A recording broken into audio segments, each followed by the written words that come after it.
Februarie 2025 was soos elke jaar die maand van liefde, maar dit was ook die maand waarin Namibië liefdevolle herinneringe vir stigterspresident Sam Nujoma onthou het. Maar dit was nie alles nie. Hallo en welkom by Kletskompas. Ek is Irene van der Walt en hierop volg die 2 beste episodes vir Februarie 2025.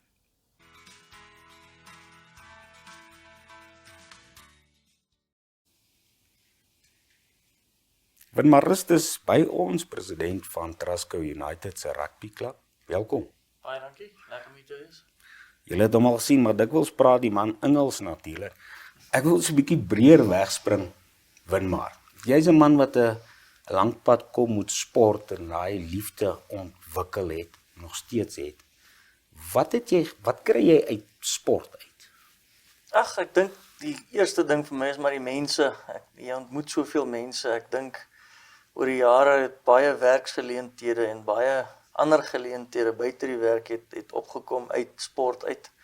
En baie vriendskappe natuurlik. Ek dink veral spansport is 'n ding wat 'n klomp mense bymekaar bring wat dieselfde interests het. So dis vir my maar ek is 'n baie sosiale mens ook. So dis vir my die sosiale aspek daarvan en die vriende wat jy maak en wat jy weer terugploeg in die jong manne in. Ek meen, ons sit nou juist met by die rugby weer terug in die nuwe generasie wat nou deurkom daar. En dit is vir ons lekker om te sien hoe die ouetjies groei van waar hulle gekry het en waar hulle is en weer net daai nuwe memories te bou saam met die jong ouetjies en vir hulle ook daai geleentheid te gee om dit te kan beleef, soos ons dit maar gedoen het. Nou dat jy getroud is en pa geword het, is jou tyd so bietjie minder. Bietjie baie minder. Die sport vat my agterseat op die oomblik. Maar ag ek het my tyd gehad en my deel gedoen, so dit is tyd dat mens oorhandig ook ergens. So as ons hou mekaar maar nou besig met 'n golf hier en daar en 'n paddle hier en daar en daai tipe goedjies, so ja. Nou hierdie naweek Vrydag en Saterdag is die Castle Light, Kletskompas United 10 aan die kant, dis nou die rugby toernooi, weer aan die gang, 95 die eerste keer begin. Dis 'n lang pad, né? Ja, nee, 1995, ek onthou dit nog baie goed, want ek weet daai tyd was die skole nog baie betrokke met dit gewees, toe daar nog nie soveel skoolrugby gespeel was nie, en my pa wat by akademia was daai tyd, ek weet ons het altyd die spanne ingeskryf en ek onthou 2 spesifieke jare wat hulle hom gewen het ook. So hy kom al 'n lang pad, baie het verander van daai tyd af tot waar hy nou is. Ons probeer hom maar elke jaar groter maak, maar ja, 30 jaar is so lang tyd, ons het nou nie elke jaar was hy gewees nie, daar was ons nou goedjies soos COVID en die tipe goed wat ook 'n rol gespeel het, maar ons het die laaste, ek wil amper sê 5-6 jaar, het ons om elke jaar gegroei van krag tot krag en ons is trots op wat ons het huidiglik en waartoe ons op pad is 'n groot mylpaal vir ons. En ek dink as ons die regte besighede kry om saam met ons om te partner, gaan ons dit baie groot maak. Borge is altyd belangrik in sport vir die spanne, vir events. Sedert jy begin het, deur konstant die toernooi aan te bied, kry mens reg om meer borge oor die jare ook in te trek. Ja, ek dink is 'n kombinasie van 'n paar goed. Ek dink, ja, omdat die toernooi al so oud is en suksesvol is ouens soos Castle Light nou al die hele paar jare betrokke by dit. En met dit wat ons daar reg gekry het ons heeltyd foto's en mense ingelig oor wat ons doen en hoe dit werk. En hierdie jaar gaan ons weer 'n stapie verder. So ons gaan hierdie jaar nou weer, ons het 'n videograaf gekry wat vir ons die hele toernooi gaan dokumenteer, van voor tot agter, en al die ander kodes ook inkorporeer. So die idee is om dan 'n video bymekaar te sit wat jy dan weer na die huidige borge en toekomstige moontlike borge kan vat en sê, dit is wat die dag is, dis wat jy daaruit kry. En maar ja, soos jy vra, ons het hierdie jaar weer 'n klomp nuwe ouens by wat ons nie gehad het nie. So hy groei, elke jaar groei en ongelukkig is die toernooi nou al so groot en hy kos nou al soveel geld. Jy kan nie net een borg nader nie. Jy kort meer as een. Jy moet ouens hê wat help om die dag 'n sukses te maak tot soos ons hom wil hê. En ons is nog steeds 'n paar kort, maar vir wat ons wil doen. Maar ek dink na hierdie jaar gaan dit definitief vir ons nog makliker wees om by ouens in te stap en 'n borg te kry. Onthou, die rugby aksie gaan ook Vrydag en Saterdag regstreeks op netwerk TV wees, so julle kan dit ook daar volg soos dit gebeur. Die toernooi, net vinnig, het bietjie ander reëls, jy weet, dinge werk anders. Het dit ook verander van die begin af, om, jy weet, dit bietjie meer interessant Ja, die reëls verander mos my elke jaar met rugby. So, ek dink daai tyd was die idee, maar omdat daar klas 7's is, baie 7's toernooie, het hulle gedink, ek dink Hannes Brits was nog agter die reëlings gewees daai tyd, maar gedink, kom ons doen 'n 10 aan 'n kant, dis weer 'n ander formaat, en jy kan nie jou voorspelers, vir al jou vaste voorspelers kan jy ook nog intrek, waar 7's bietjie meer diskrimineer teen ons as die forwards, want ons is bietjie stadiger as die res, so, maar wat rugby reëls aanbetref, dink ek is maar nog dieselfde oor die jare, maar ek weet die ouens geniet dit altyd baie, en die ouens toets kombinasies, en omdat daar 5 spelers minder op die veld is per span, is daar meer spasie, so jy kan sien wie se ouens wat die spel skep, en wie se ouens wat die bal doodmaak, en waar die kombinasies werk vir jou span, so ek dink oor die jare, ja, die dinge het maar min of meer dieselfde gebly, reëls gewys, maar ek dink wat die spanne aanbetref, die ouens het definitief sien baie meer waarde in die toernooi, vir hulle voorbereiding vir die hele liga, as wat dit in die verlede was. As ook spesiale punte, dink ek, vir drieë en vuilspel, as ek nou reg onthou. Ja, Nee, jy word gestraf vir daai. Ja, daar is nou die toernooi se reëls, so geel kaart, daar word 'n ligapunt by jou afgetrek, of 'n poolpunt, wat ook al dit nou is, en 'n rooi kaart ook, dink is 2 punte vir 'n rooi kaart, so die hele idee rondom dit is juis om vuilspel en negatiewe spel te blok, laat dit nie gebeur nie, so die ouens die 'n lekker dag het, want dis eintlik wat ons wil hê moet gebeur, die ouens moet dit net geniet, dit moenie 'n te kompeterende ding wees nie, ons inspirasie kom maar eintlik van die Cape Town Tens af, wat eintlik net een groot sosiale fees is, met 'n bietjie rugby by, so dis eintlik maar waartoe ons op pad is, om ook kunstenaars in te bring, en die dag net lekker te maak, nie net vir sportliefhebbers nie, maar ook vir enige iemand van die publiek, wat net 'n lekker dag wil kon geniet, of 'n lekker naweek wil kon geniet saam met ons. Julle ou teenstanders, Wanderers, het gewen laas jaar, United was uitgeskakel in die halfeindstryd. Ja. Hoe dink jy, hoe lyk julle kanse hierdie jaar? Is julle reg vir?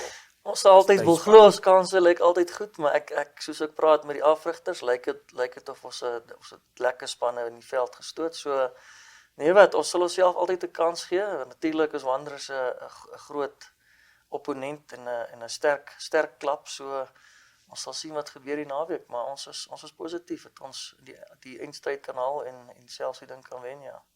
Daar's ook die vinnige netbal, die Jack Leroux 5 aan 'n kant netbal toernooi. Maar gaan hy nou plaasvind of loer julle nog so bietjie na die reën? Dit is die ding, die rugby kan aangaan in die modder en in die water, maar die netbal is bietjie 'n ander saak, so ver ek verstaan, gaan dit dalk gekanselleer word, maar ons sal nou wag en sien nader in die tyd. Sorry. Julle kan die media dophou oor daai, en dan is daar vir die eerste keer ook 'n paddle toernooi, dis die redelike nuwe kombinasie tussen tennis en muurbal. Daar's 'n ontploffing eintlik daarvan 'n windhoek, en julle het nou ook bane. Jy sê jy speel self ook. Ons het al 'n paar keer. Wat geniet jy van paddle? Ag, dis 'n lekker sport. Dis ook jy speel 4, so daar's altyd 3 ander vriende saam. So dis vir my dit jaag jou lekker rond, dat sweet jou lekker, maar dis ook maklike sport. Enige iemand, jy hoef nie goed te wees in tennis of in muurbal om dit te kan speel. Enige iemand kan dit speel. So jy en jou vrou kan gaan speel teen iemand wat ook al. So dis vir my lekker.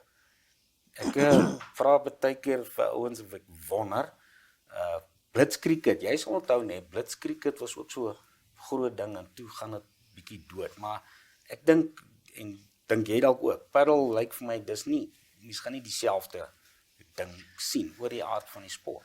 Ja, ek weet nie. Ek weet die action cricket, soos hulle dit in Engels noem. Ons het nog hulle is nog in die gang. Ou Craig Williams het dit nog gedoen tot nog steeds. Ons gaan hierdie jaar nou weer 'n span inskryf. Maar hy skuif mos nou in 'n nuwe high performance center toe daar waar die nuwe velde gebou word. So dit ons sien nog als uit vir dit, maar ja, ek dink Parel is ook so tipe ding. Dit is 'n uur wat jy speel en jy kan dit kom geniet en ek moet sê die fasiliteite wat ons daar by die klub opgesit het is fenomenaal. Dis regtig baie nice. Hulle het ook ander tipe goed. Jy kan op jou horlosie die score hou en jy kan action replays 'n knop gaan druk en dan wys hy vir jou hoe jy nou gespeel het. So hulle het regtig goed gedoen daar. Die storte, die sonna, die ijspad, die dek van waar jy kan kyk. Alles is baie nice. So ek dink die naweek gaan dit ook baie lekker wees vir die mense wat nog hier daar was om te sien wat het daar gebeur en hoe dit lyk en dit net te kon geniet saam met ons. Winmar, baie dankie dat jy kom kuier het. Sterkte vir die toernooi. Baie dankie, ons waardeer. Dit was lekker geweest.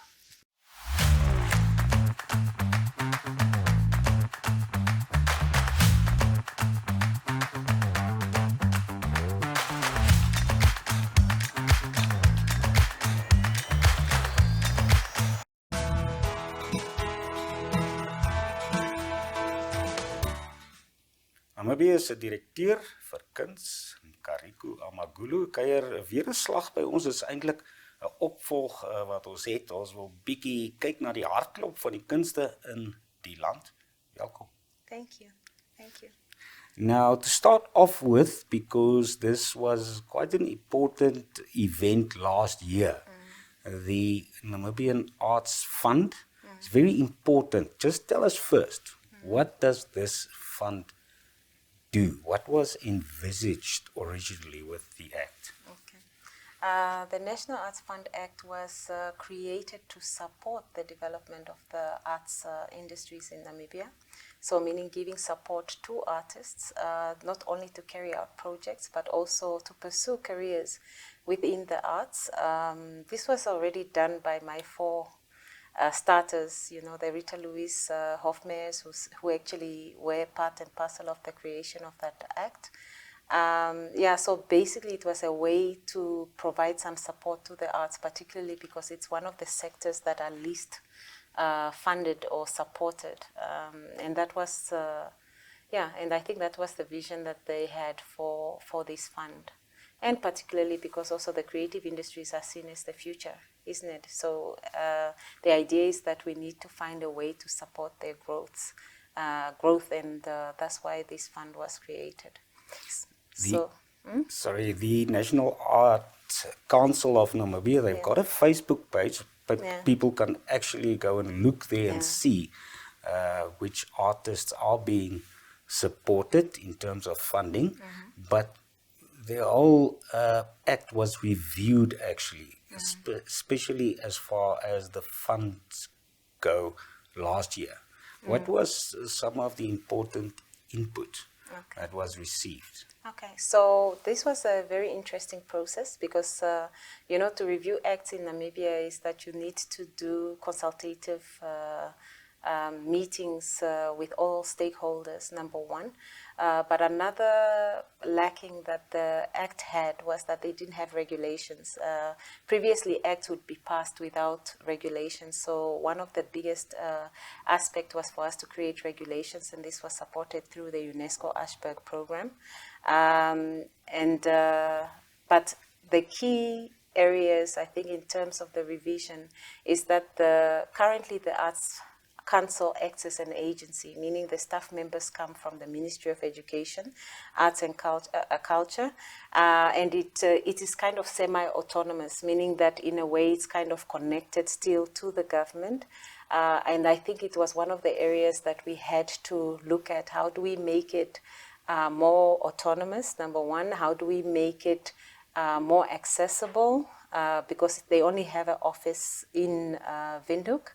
And it's under the Directorate of Arts pretty much. And how do we structure it in such a way that it really benefits the larger nation and not only those that have access to this fund or to this fund. So critical areas, if you look at other arts councils in the region, whether South Africa, Botswana, Zambia, Zimbabwe, they are all autonomous institutions, all created really to develop those creative industries in those countries. So the idea is that we want to bring it on par with other arts councils and strengthen it so that we can really attract the appropriate skill sets to be able to manage such a fund, to really be able also to be enabled to monitor and evaluate the work that we do in the Arts Council, so that we can also then be able to find the critical gaps and see how we can fill that to really make an impact in our society. Because the Arts Council has been functioning since 2007, but sometimes you still get those people who don't know that it exists. So how do we make it more accessible to the Namibian person, and not just in Windhoek and not just in the Kompas region? Yeah. Regarding the input, do you think it was wide enough, the input that you received, and is the consultations now completed, or are you still receiving input on the regulations and the fund? Yeah, so now it's completed. We went to all the regions, and it happened towards the end of the last year. So over the August, September, I think it's around August, September, the team that was consisted basically of the Secretariat of the Arts Council went to all the regions and actually had engagements with interested parties for input, advice. Sometimes the advice is a little bit, ambitious, but we had some really great input coming in from the regions, because there were also issues around looking at funding mechanisms. How do we grow the fund? How do we create opportunities for the fund to be able to collect some sort of income, just to kind of ensure that there is a sustainability in terms of how it operates and for the work that it does as well. And how do we link it also to other areas that are not right now considered to be part of the Arts Fund, which is like the film, for instance. Film is under the MICT. It has its own act that establishes the Namibia Film Commission. How do we strengthen a council that will be able to take care of some of all these items, not necessarily bringing them together, but how do we create closer links with entities like that to really for us to really make a difference in this sector. Yeah. Is there a clear difference between the needs in rural areas and then in the towns and in Windhoek? Windhoek is the arts capital. It's like the arts capital of Namibia. So everybody, I think, who wants to be an artist thinks they need to come to Windhoek. And if there is a second town that you'd consider to be a little bit more artistic as well, would be probably Swakopmund. But the rest of the nation, I think, has not been hasn't probably been socialized to appreciate the arts, and I'm talking now the rural areas, and also because arts was taken out of the schools for quite a while. It's back now, but now there's the challenge of getting the qualified arts teachers for that subject.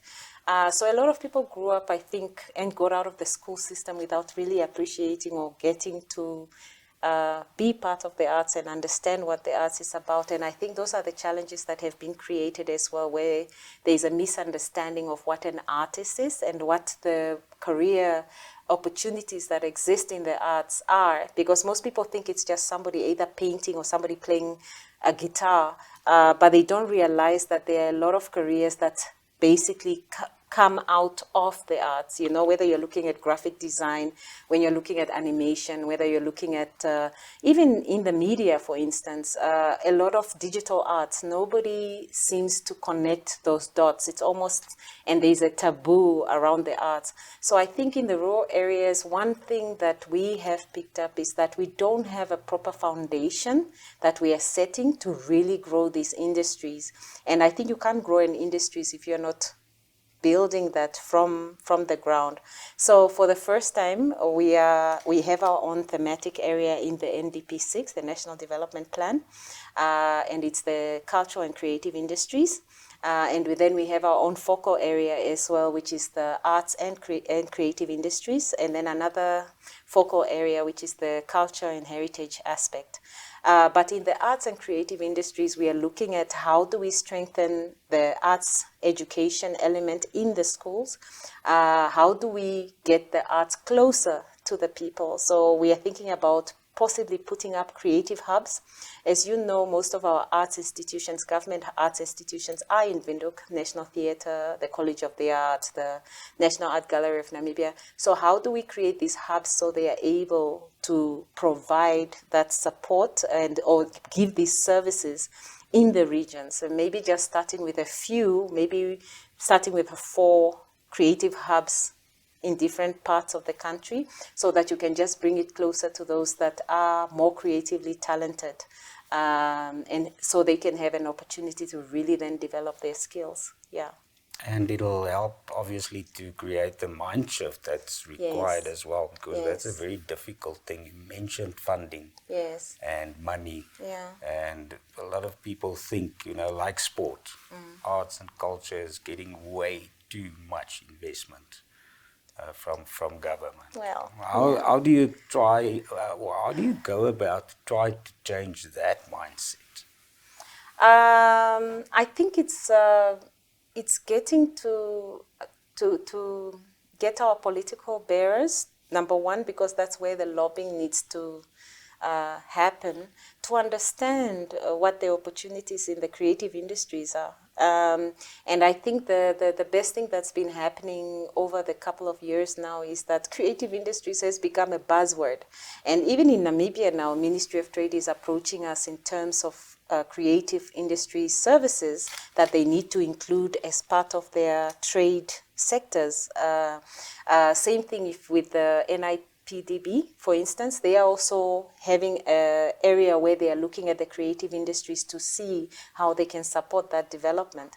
So with the government as well, we are also looking at creating a program that looks more at the entrepreneurial side of the creative industries.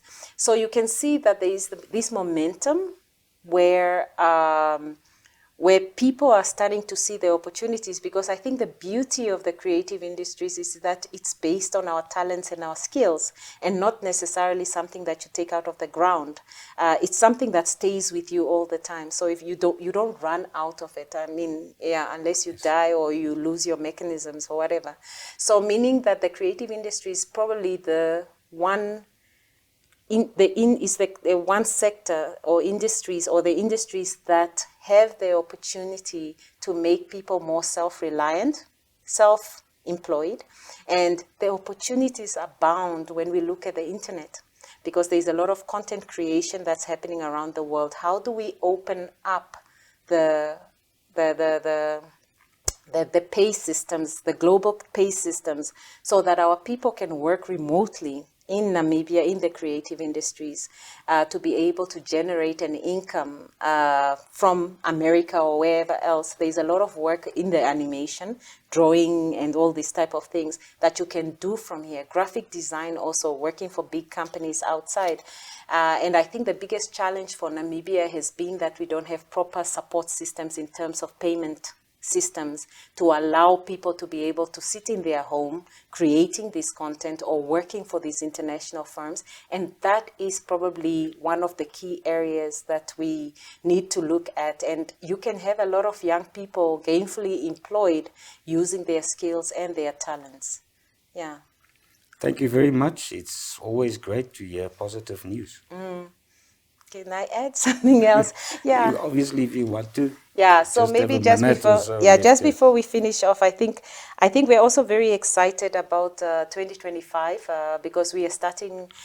We're going to be implementing our UNESCO Culture 2030 indicators, which is going to kind of give us a baseline in terms of what we've been doing in the cultural and creative industries or the industries for the past couple of years.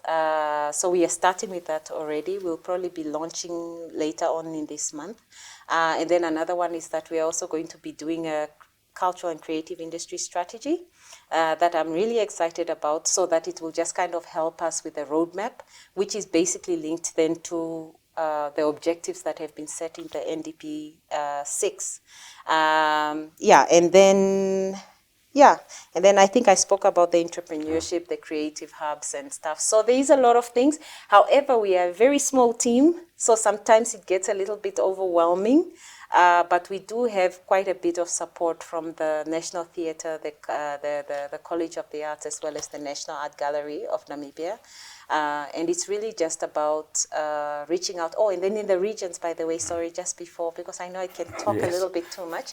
We have 39 arts extension officers. We have arts officers in the regions across the country who carry out arts services and activities under the Ministry of Education arts offices. And they do great work. They work with schools, they work with communities, and they try and keep the communities engaged. Yeah. Great news. Kom ons ondersteun almal die kunste in ons land. Dit was Kariko Amagulu, direkteur van kuns.